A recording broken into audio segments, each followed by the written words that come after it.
Hello, and welcome to the Antique Auction Forum podcast. And my guest today is Stephen Schofield. I've known Stephen, oh my goodness, I'm going to have to ask him how many years it's been.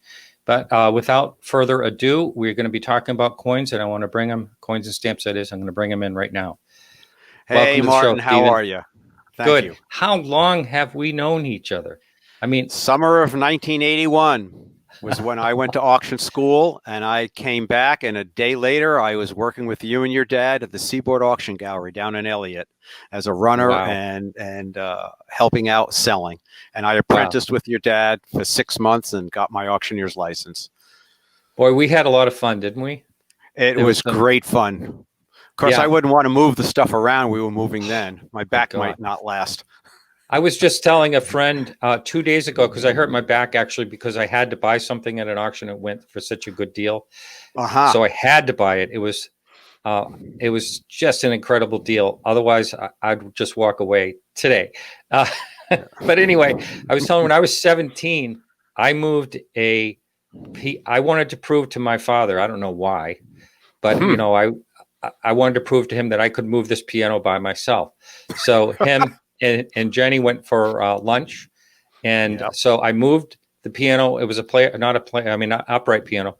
I got it all the way to the porch, and the trailer was on an angle without me thinking about it.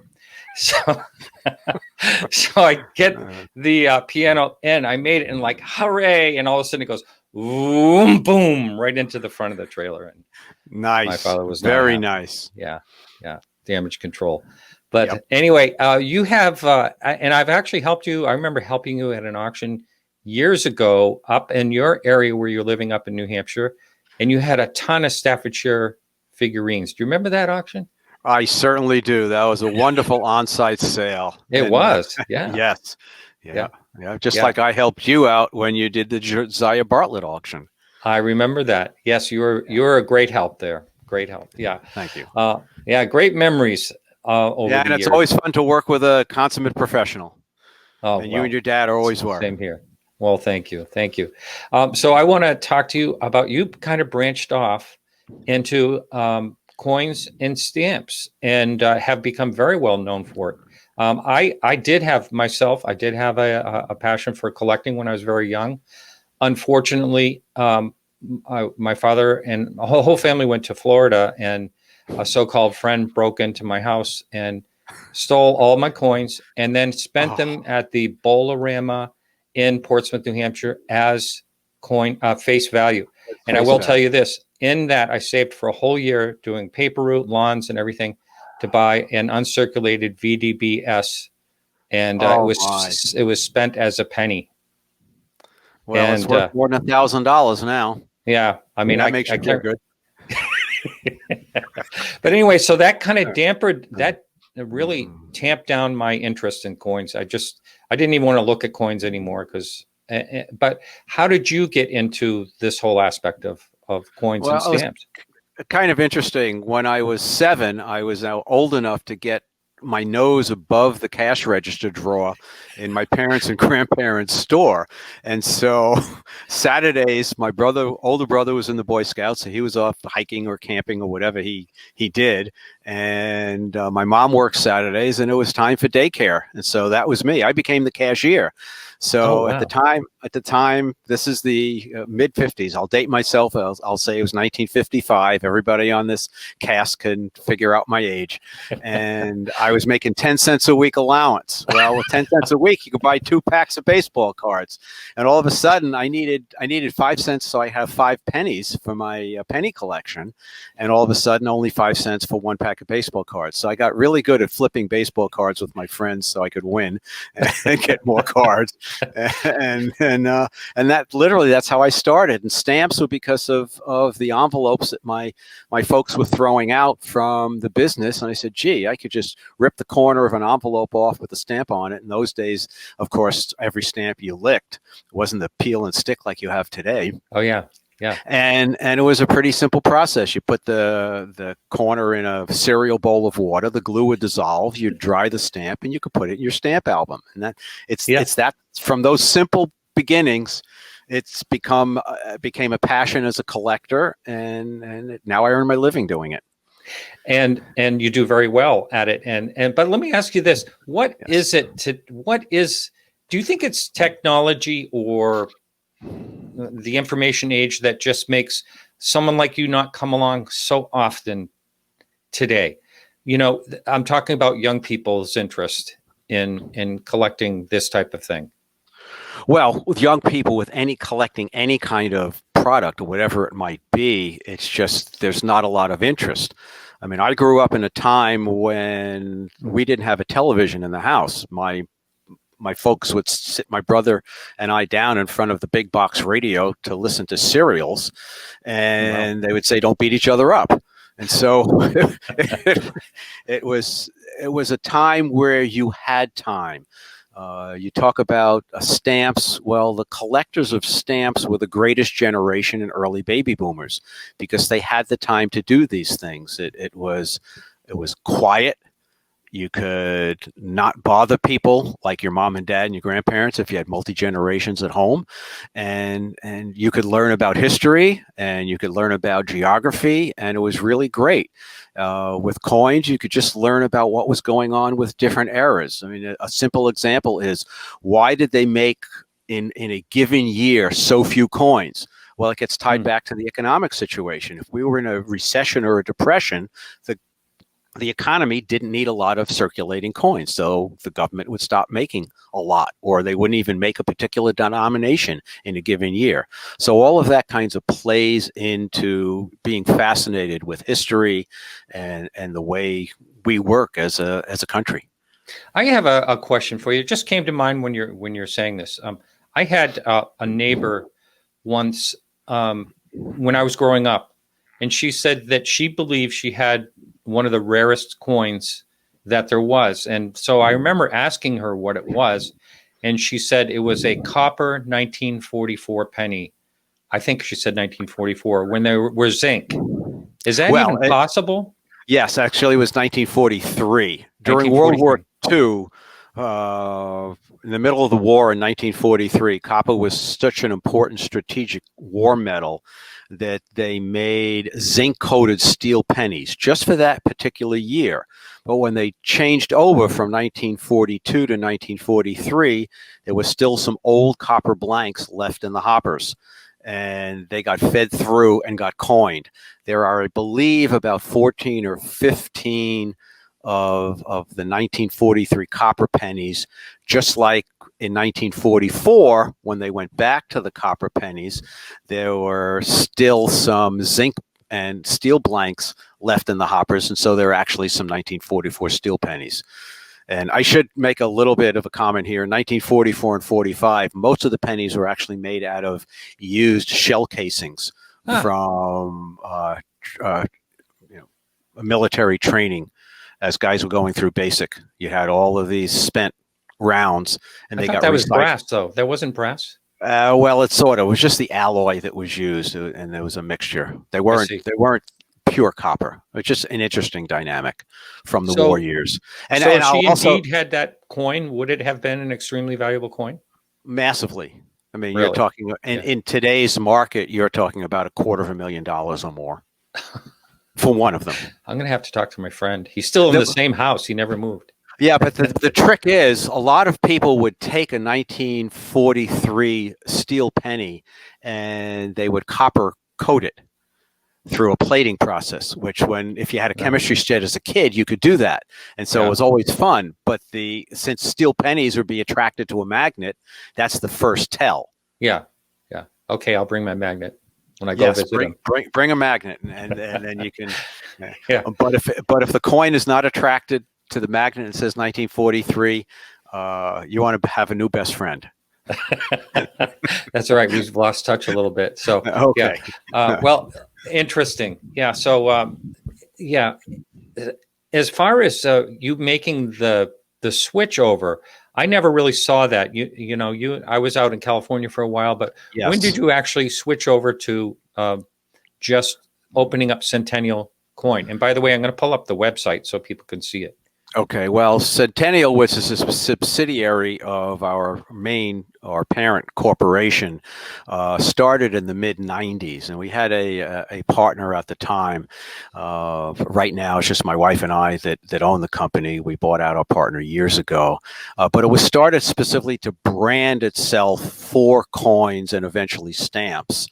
The parent company did personal property auctions and some real estate. And so that's kind of what happened. We just wanted to have a separate branch, and of course, bringing a partner in, we didn't want that individual tied to the on-site and estate auctions and the furniture and those things.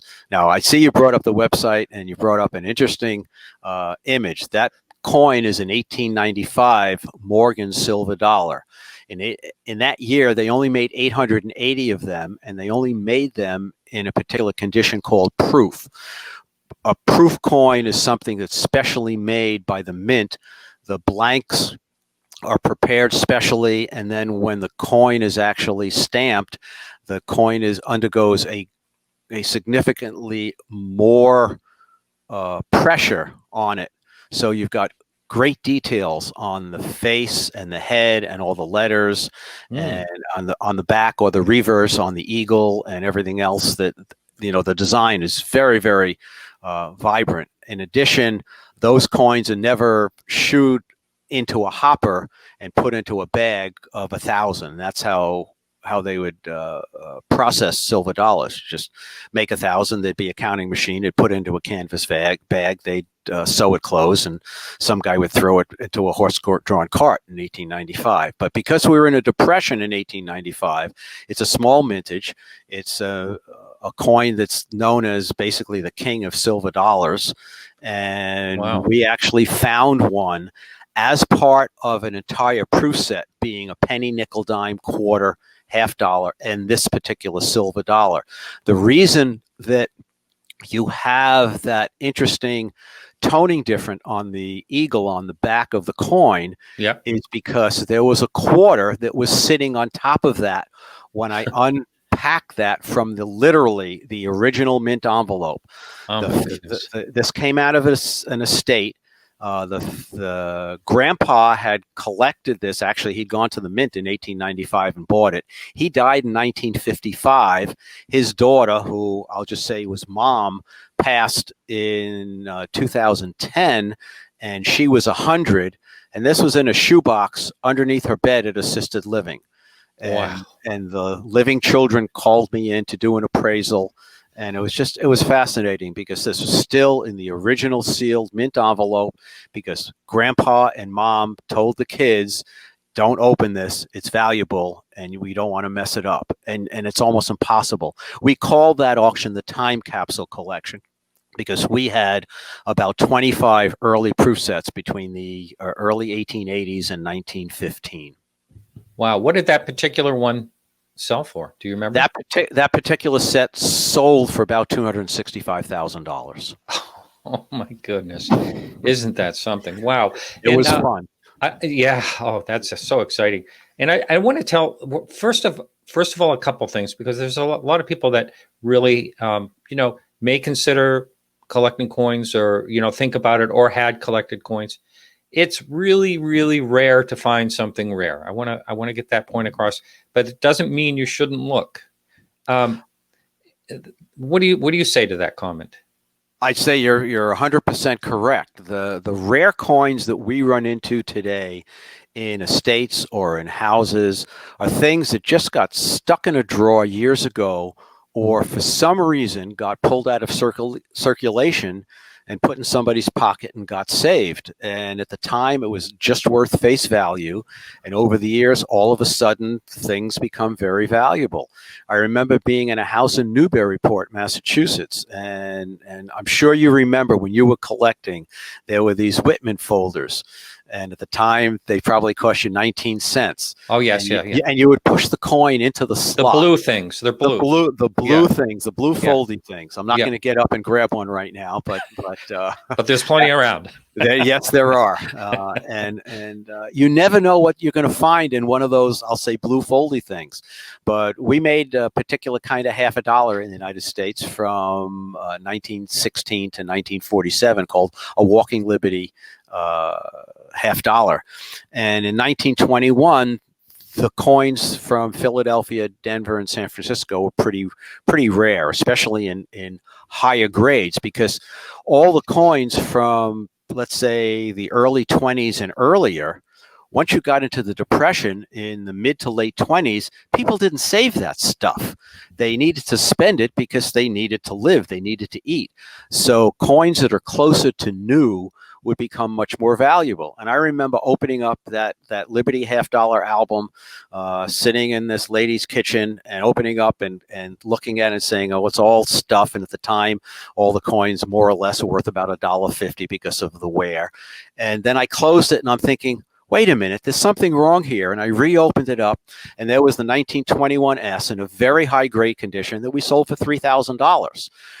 Wow. But I could see somebody else possibly coming in and not being willing to disclose that and not getting excited about that, saying, oh, it's just worth $1.50 and make a lot of money. So it's very important, if you have somebody coming in to look at your coins, or you bring your coins to somebody, that you know who you're dealing with. You just want to be sure that you're reputable and they're ethical. You're right. Trust is a very important thing when it comes to, especially when it comes to something like coins, stamps, and jewelry. Those are the things where you really have to trust someone if you're out there and you have something. Just to give an example, now I know most people are listening to this as an audio podcast. I will share some of the pictures. This is just to give you an example of the Walking Liberty 50-cent piece, half dollar. Right. Correct. That's actually a proof one, so it looks pretty nice.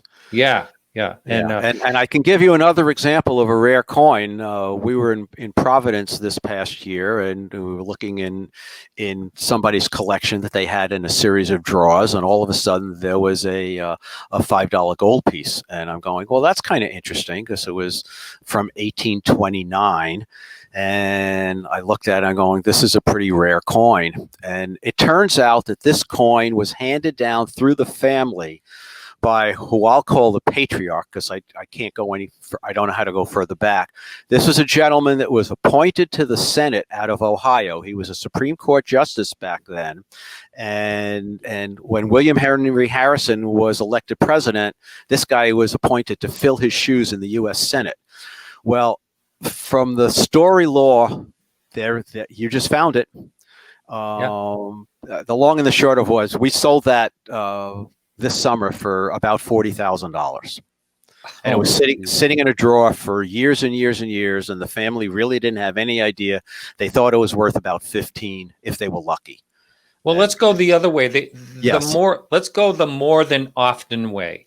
And I've actually sent you on a couple of at least one wild goose chase. Yes. Where there was massive amounts of stamps. I remember this place in Maine. I got a hold of you. There were buildings full of stamps. The walls and walls of it. And worth hardly anything. Worth face value, we have a term for that in the stamp end of the operation, and we call it wallpaper. It's just like what is the highest and best use of a picture, or gee, you need to cover up an old stove hole on your living room wall, and you say, well, I think this picture will fit there, and that's a good thing. Well, it's the same thing with stamps. The stamps may be less expensive for you to stick all your stamps on the wall than to actually repaint it. If stamps are stored improperly, stamps are made out of paper, and so if they get damp or mildewed, there's no recovery. You can have right. a really valuable stamp, but if it stinks, it's not any good. And I also caution people, again, this is no reflection on anybody, but for years and years, people did an awful lot of smoking. And if they were a heavy smoker and they were also a stamp collector, you can go into that person's house, you can open up a stamp album, and if that person wasn't a smoker, that stamp album could be worth $10,000. As a smoker, it might be worth $200 because nobody wants the stuff. They don't want. Can it be put in like an ozone? I'm sure it can be, but if I'm going in to appraise the material, I'm not looking to do any extraordinary things to try to restore something. It's just, or people will take, Grandpa collected stamps and they take the box of stamps and they put them in the basement, and the basement is damp, and there are problems. Or seen a lot of that. There's a flood. Well, paper and water don't do very well together. Yeah. So how many would you say, if I'm sure it's like in the antique business, you say you get the sewing machine call. And so many people, because there were so many darn sewing machines, treadle sewing machines made. The household usually had two. They lasted forever. They're still there. So people will call you, I have this wonderful sewing machine. You have to tell them it's worth $25. That's How correct. many of the sewing machine stamp-related calls do you get a year? Out of probably 99 out of 100 are those kinds of things, because people generally, if they were collecting stamps, probably started as a kid like I did, didn't have a whole lot of money, so they were saving used stamps that had been canceled to sell mail or packages, and that means they're going to be less valuable. Think of the concept that the further back you go in time, the less population there was, and commerce was significantly less. In the United States, it wasn't until 1892 that we made a stamp that had a face value of over 90 cents. And that was for the Columbian Exposition. And they made commemorative stamps, and the high values were $1, $2, $3, $4, and $5 stamps. Well, think about what you would be doing as just a grunt worker in 1892, and how long it would take you to make $5 to buy a stamp, and then what would you have to send that would be worth $5 when it only cost a penny or two to send a postcard or a letter. And so the more valuable stamps from any country in the world are going to be, number one, your higher values, number two, the stamps that were never used, number three, stamps that have original gum on the back and have never had a hinge placed on it to get stuck into an album. And so there's a lot of issues. Is the centering good? What do the perforations look like? Because remember, stamps in those days were made in sheets of 50 or 100, and you had to rip them apart. But stamps, for example, the first stamp in the United States wasn't made until 1847. And we started making coins in 1793. Yeah. So before 1847 in the States, you'd go to the post office and you'd say you want to send a stamp to seamless cover to Florida, and the postmaster would say, it's going to cost you 3 cents. You'd give the guy 3 cents, and he would write a 3 on it and stamp it, and it would go off. As you say, stampless covers. Yeah. Yeah. Let me ask you this though. Is this one of the? No, that's a 5-cent stamp. So that's not. Well, no, that actually is a sample of a number one stamp. The Scott Stamp Company in the late 1800s came up with a categorizing system and a cataloging system. The first stamp issued by any country anywhere in the world is the number one stamp from that country, and this would be a U.S. number one with Ben Franklin, and then the number two stamp that would have X on it for the Roman numeral 10, a 10-cent stamp, has George Washington on it. Oh, okay. Let's talk about this because I remember when this, I don't know if it's this exact stamp, but boy, did that ever make waves. And let's talk about this stamp again. If you're listening just to the audio, this is the upside down biplane 24-cent stamp. Yes, the cataloging number for this is a C3. C is the category that anywhere in the world an airmail stamp would have the prefix, a big capital letter C. And this 24-cent stamp was the third stamp issued by the United States as an airmail stamp. there was one sheet that at the Bureau of Engraving and Printing that inadvertently went through upside down. If you'll notice, there's red printing and there's blue printing. Yeah. So that was not done at the same time like we could do today. Every time you added a color in the 20s to a stamp process, you had to run it through the press a second or a third or a fourth time. So it ran through with the red first, and then the sheet got turned upside down, and the biplane got printed upside down. And somebody in Philadelphia bought that sheet, who happened to be a stamp dealer, and recognized what the problem was. And what he did was, in the upper left-hand corner, remember this was a sheet of 100 stamps, he in pencil wrote on each stamp the number from left to right. So in the top block of 10 stamps, again being left to right, he started with number 1. The far right stamp would have been number 10, and if you went all the way to the very bottom on the far right, that would be number 100. And he cut that, or he separated that out into individual stamps and into blocks or plate blocks that have the number in the corner on it, and he sold them. And we had the incredible luck to find one of these in an album under a bed in Concord, New Hampshire in 1995. And it actually was one of the lost stamps. At that time, there were 6 stamps that were unknown out of the original 100. And this was position number 73. So it had the number on it. Yeah. It had 73 on it, and it was documented that number 73 had been missing since the early 1930s. Well, what happened was the guy that bought it, it was in his estate, and he bought it in 1928 from an auction company that went belly up during the Depression. And he just kept it. And there was no record as to who bought it and where it went. He never displayed it. He never showed it. He just kept it in his album. Wow. And so you just never know. Now, it was a situation where we specifically didn't sell it. We actually placed it with a major international auction company because at the time, we're going back 25 years ago. I didn't feel that we had the market in New Hampshire then that we would have now to be able to sell it. Yeah. And I needed to do my due diligence and recommend what was in the best interest of my clients. It actually sold then for $88,000. It's worth closer to $200,000 today. Wow. Amazing. And I do want to commend you for that. Sometimes it's hard to, when it comes to ego, to do that decision that you did. But I'm telling you, I've done it a few times, and I've never regretted it, because you're working for the client, and this is why people can trust you, because you are there to get them the best money. What we're hired to do when we go in a situation like that, we're not hired to go in there and say, "Hey, I'll give you $50 for this." We're hired in there to go on a commission or a fee basis to try to do the best for the client, and that's a great story. I thought there was one. Wasn't there one that sold for a huge amount of money? Am I thinking of a different stamp, or was it 200,000? Was that the number?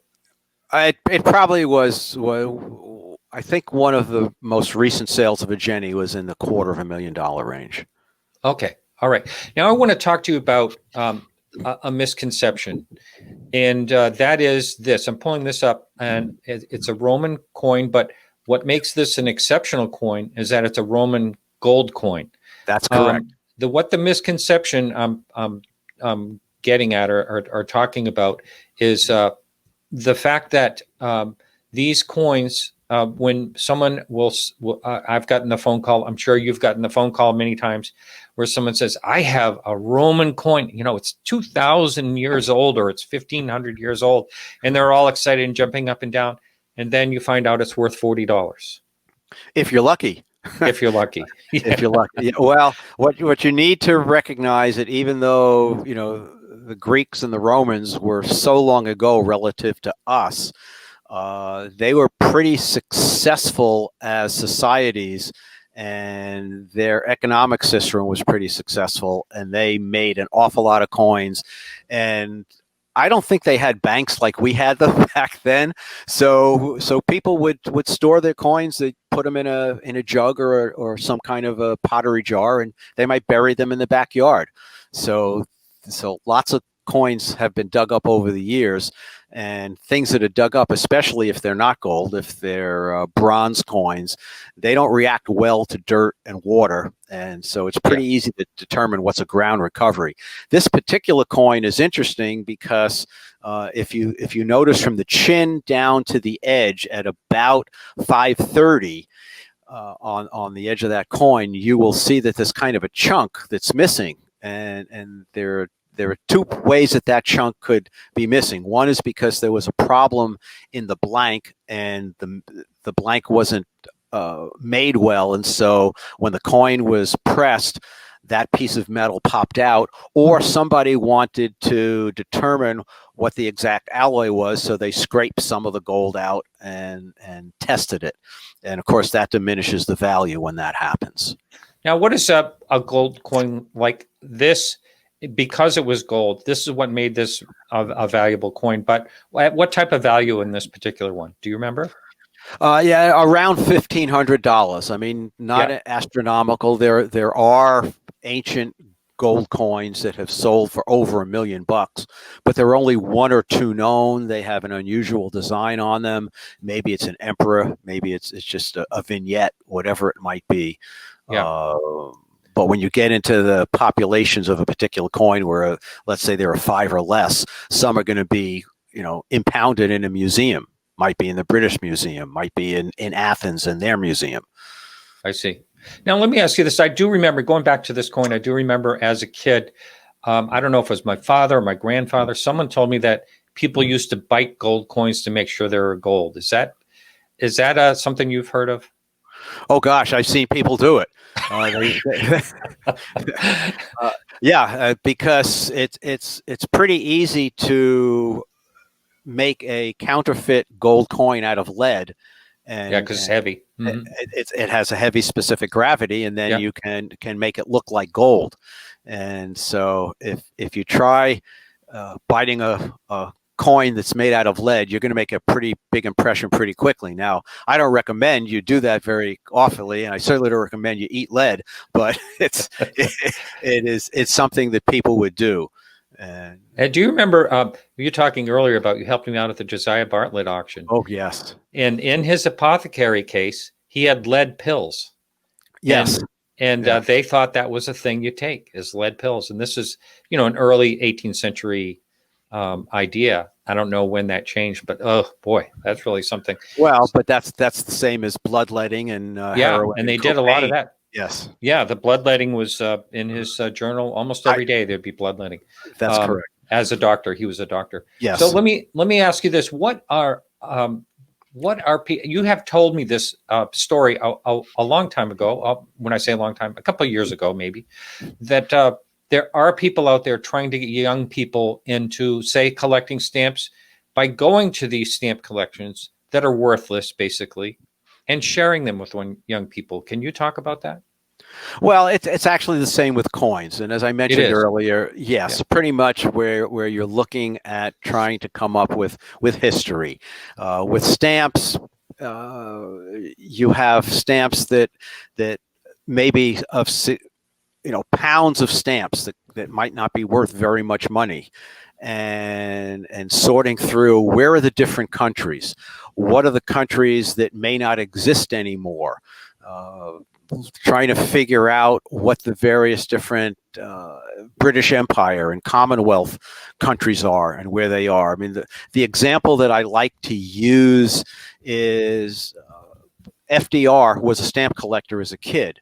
And so when we started getting close to World War II, he was meeting, obviously, with people from the Pentagon and the military.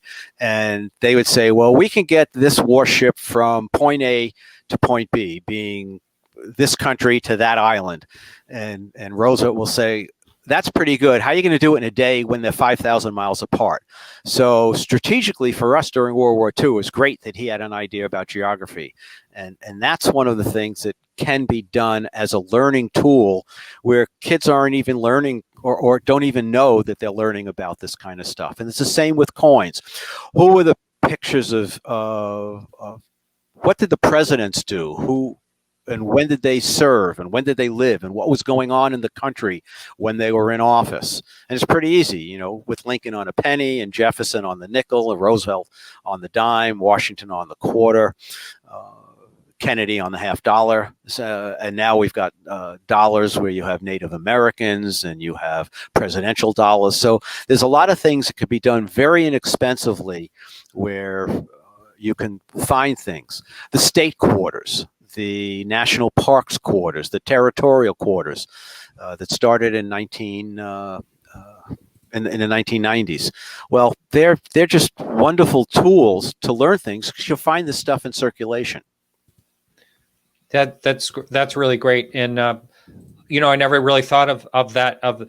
You know what makes things so interesting to me and always has is the history and the connections that they make, and you just laid that out perfectly well. I mean, you know, you get to see it's kind of like a window into what's going on, and well, it is. I mean, the first state quarters came out in 1999, and the first one was from Delaware, and the second was from Pennsylvania, because they were issuing them in order from what state or what colony actually at that time ratified the Constitution. Here's a good example. Oh, yes, go ahead. Yeah, here's a good example of a Native American on. I don't believe I've ever seen this particular bill before. Well, that is one of the two most popular large-size pieces of paper money. That's an 1899 $5 Silva certificate, and Chief Ani Papa is the image that's on that Silva certificate. And it's just paper money collectors just love that, and people that like Americana love that. When I say a large size bill, the kind of money we keep on our wallets today are small notes. What was happening during the economic expansion of the 20s is we were printing so many of those bills, which have the nickname horse blanket. Doesn't matter what the denomination, they were those large size. Wow. And they fit in large wallets. And it was costing too much money for the Bureau of Engraving and Printing to print them. So they came up with the smaller size design, and they started working on that in 1927 and 1928. So what did the government do? In 1929, they introduced the small size note, and we go into a depression, and we don't need any money at all because nobody's working. But slowly, and there was big pushback by the people in the country because they really liked the old big notes. But eventually, the old notes like that got taken out of circulation, and the new notes, as we know them today, came into being. Now, let me ask you this, and I know we'll go a little bit longer if it's okay with you. That's fine. What is the largest note that was? Was it? I know there's $1,000 bills, but were there bills that were printed in the U.S. that were actually larger than a $1,000 bill? Yeah, believe it or not, the largest denomination bill was $100,000. 100,000? Yeah, but those didn't circulate. I can see why. You're not going to go to Walmart with a No, those were used for bank to bank transfers. Yeah. Well, what about the ones that were circulated? What's the largest bill that was circulated? Generally, the largest bills were the $500 and the $1,000 bills, and Richard Nixon, when he was president, stopped them from being printed and being used in circulation because of basically money laundering that started back in the 60s. Wow. I want to talk about this, and I also want to tell people in the audio podcast that I'm going to link Stephen's website on this podcast. You can, and I'll put some pictures in too. But right now we're planted on this amazing condition on this 1915 Indian head buffalo nickel. Let's talk about that. Was that a actually it's a 1913, even though if you're looking at it kind of at a glance, it does look like 1915. Yeah. It turns out that came out of that time capsule collection from the 1913 proof set, and Oh, you'll if you're looking at this visually, you will see the plastic prongs. We had all of those proof sets professionally graded by one of the major grading services, and because we needed to protect them, we didn't want to take a chance of people getting fingerprints on them or damaging them or dropping them on the floor. So they're in those holders. It turns out that is the finest known 1913 Liberty nickel, and we ended up getting close to $100,000 for that one. You mean Buffalo nickel? I'm sorry. Yes, I apologize. Buffalo nickel. Yes. Yeah. So let me ask you this. I think this is a very good point to bring up. You may say it's not, but I think it is. I noticed when you let's see, when we brought up this coin, I just had it up there before. The condition of the coin, you showed where there was a shadow where the quarter was on top of it, and you left it alone. How important is it to leave something alone when it's rare? It's just like I guess the analysis or analogy that I would use is if you saw a piece of dust on the Mona Lisa in the Louvre, you wouldn't walk up with a bottle of Windex and a rag and try to take it off. It's just you want to keep things original. And with coins, it's paramount. That toning that you saw was from 125 years of sitting in an envelope, not going anywhere. And because we didn't have acid-free archival paper back then, and who cared? It cost like $1.05 in those days to buy that coin from the mint in 1895. So the acid that was in the paper caused the toning from direct contact. And wow. So I mean, I remember when I first started collecting coins, and we're talking about, I had a paper route very young, like 9 years old.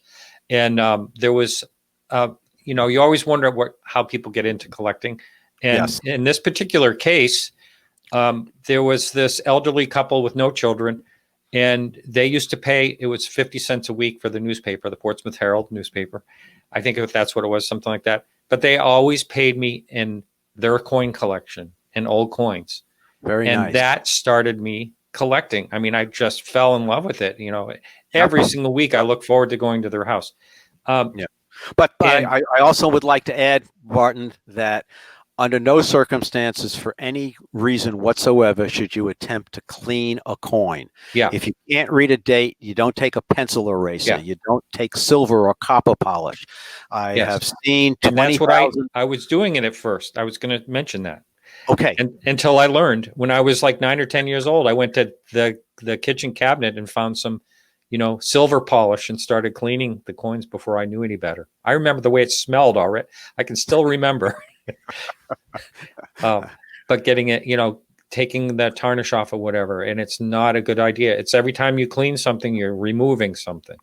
Yes, I've seen $25,000 coins turned into $2,000 and $3,000 coins.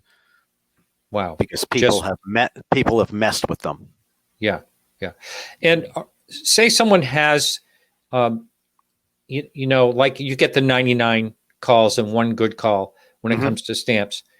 Is there anything in particular you could tell someone if they're just curious? Hey, maybe Dad's stamps are worth something, or I think it's much easier with coins for someone to figure out if they have something of value. Maybe I'm wrong with that, but no, you're not. You're not. The trick with stamps is how have they been preserved over the years? If they're in albums, what kind of album are they? Albums that were designed for children and collectors that did not have a whole lot of money don't have spaces for high value stamps, because it would be very frustrating for a kid. They couldn't partially fill up a page because the page didn't have any stamps that they could afford or that they could find. And so the title of the album, what it looks like, when it was printed, all would tell me. And I do this kind of forensic stuff over the phone with people that say, well, I've got this big collection, and before I want to go to the house, I want to know what they have. So they'll tell me, well, the album is red or the album is green. And I will ask, what does it say on front of it? What does it say on the side of it? When you open it up, what does the front page say, what's the date on it? You know, who printed it? Who's the manufacturer? And if you've been around this long enough, you know what the albums that should have good stamps in and don't have good stamps. Then what you do is you go to the pages where there should be valuable stamps. And if a page is full, and I remember one time you sent me somewhere that had a very nice Canadian collection, and I opened it up and all the good stamps were in there. That was pretty neat because you don't see that a lot. Mm-hmm. But if you have a bunch of stamps that have been ripped off the corner of an envelope and thrown into an old cigar box or a shoe box, you don't have very much there. That's probably fire starter material. Or the wallpaper again. That's correct. The last thing I'd like to talk to you about is, okay, so now you're in a house and people want to sell their things. Can you walk the listening audience how you go through the whole process and it goes to auction and what you do to put it in your auction? And because I think it's a lot of people just don't know how that process works. I have to explain it to people. I'm sure you do too. All the time. But the first thing that I will do is I will make sure that any coins that need to be protected go in their proper holders before they get moved anywhere, because most of the time I'll go in to a house and they will have laid out the collection on the dining room table, and you want to make sure that the $500 and $1,000 coin aren't sitting around and going back into a box where they can get jiggled around and scratched or anything like that. And it really is a matter of just evaluating what's there, figuring out what the good things are and pointing them out to the people and telling them what the wholesale value of things are, and finding out what their intentions are, whether they want to sell it right away for a cash offer, whether they want to go to auction where you will have a combination of collectors, investors, and dealers that will be significantly competing for their material. And in most cases, after the commission is taken away from whatever they have gotten, let's say something sells for $100 and the commission is 10%, so they would get $90. Will that $90 be actually more than somebody giving them a cash offer? Is it worth hiring somebody to sell it for them as opposed to taking the money and run? Now, with precious metals, for example, gold and silver, if the coins are very common and they're tied to the gold and silver price, and somebody's not doing an auction for a month or two, you may be worried that those prices are going to go down. So you might want to lock in today's price. I mean, 2 months ago, gold, for example, was over $2,000 an ounce. This morning when I looked, it was about $1,850 an ounce. So you've had a little bit of a drop, but that stuff trades based upon what's happening on the international monetary markets and economies, and you know, it ran up with COVID. It's backed off with the stronger dollar. Tomorrow it could go up $100 because some shoe drops that we're not aware of. Right, and if it goes to auction, you go through the very rigorous cataloging of it, and as we saw earlier, photography, really nice photography of your pieces that come up, and then it's offered online. And people from anywhere in the world can bid basically on an online platform. That's correct. And it depends upon what each auction company likes to do. Most of your major auction houses will be a combination of online and in person, where you actually have people bidding from the floor, and people take bids that way. Yeah. And one last thing, you mentioned COVID. I hate even bringing that topic up, but I understand. But that, to me, what I've witnessed at other auctions is it seems like things are doing pretty darn well. What's the coin and stamp auction business like? Well, we had 3 auctions scheduled in mid-April, and I can tell you that on Monday morning, March 16th, we were scheduled to go to the printer. And there was something that was a little funky over that weekend going into St. Paddy's Day. And on Monday morning, I said, we're going to hold off one more day. And of course, by Tuesday, the 17th, pardon the expression, it had hit the fan and we were shut down. So we would have had a catalog that would have been useless. Wow. And we had to wait because we operate in New Hampshire, we had to wait until we have permission from the governor to have indoor gatherings.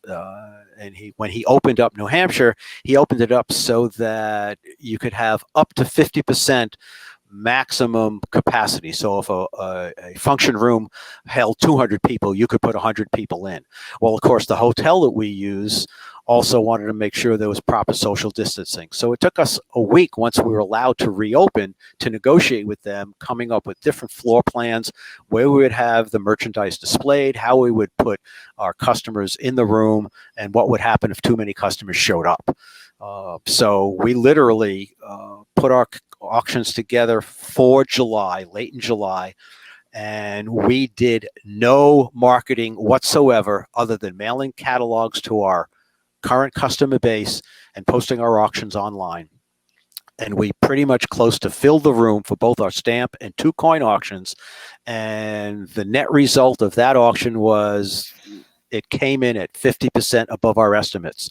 Because what had happened was... That's amazing.